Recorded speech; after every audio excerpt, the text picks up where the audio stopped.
Breaking చూస్తున్నాం. పల్నాడు జిల్లా వినుకొండలో B Ed పరీక్షాపత్రం leakage వ్యవహారంలో తీగలాగితే డొంక కదులుతోంది. 2 రోజుల వ్యవధిలోనే 12 మందిని పోలీసులు అదుపులోకి తీసుకున్నారు. పరీక్షాపత్రం లీకేజ్ వ్యవహారంలో Vinukonda college correspondent, principal, computer ఆపరేటర్ది కీలక పాత్రగా గుర్తించారు. 12 మంది నిందితులను అరెస్టు చేసినా అసలు సూత్రధారులపై చర్యలు ఉంటాయా అనేది ప్రశ్నార్థకంగా మారింది.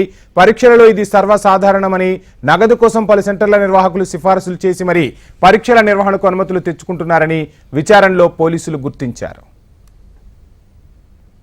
ఇదే అంశానికి సంబంధించి ఫుల్ డీటెయిల్స్ మా ప్రతినిధి నరసింహారావు అందిస్తారు. నరసింహారావు.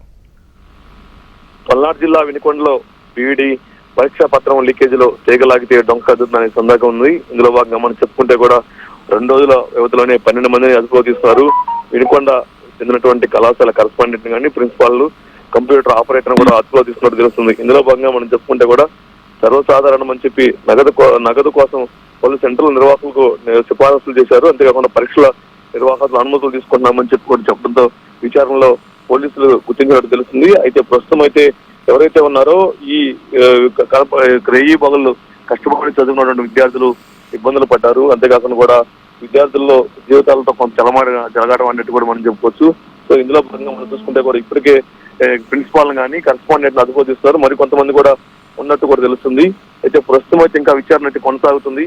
ప్రస్తుతం అయితే ఈ ఏదైతే ఉందో Shri Vivekananda college education BEd ఎక్కడైతే ఉందో వినుకొండలో దానికి సంబంధించినటువంటి వారిని అదుపులో తీసుకున్నారు పోలీసులు. అయితే ఇంకా విచారణ కొనసాగుతుంది. Thank you Narasimha Rao.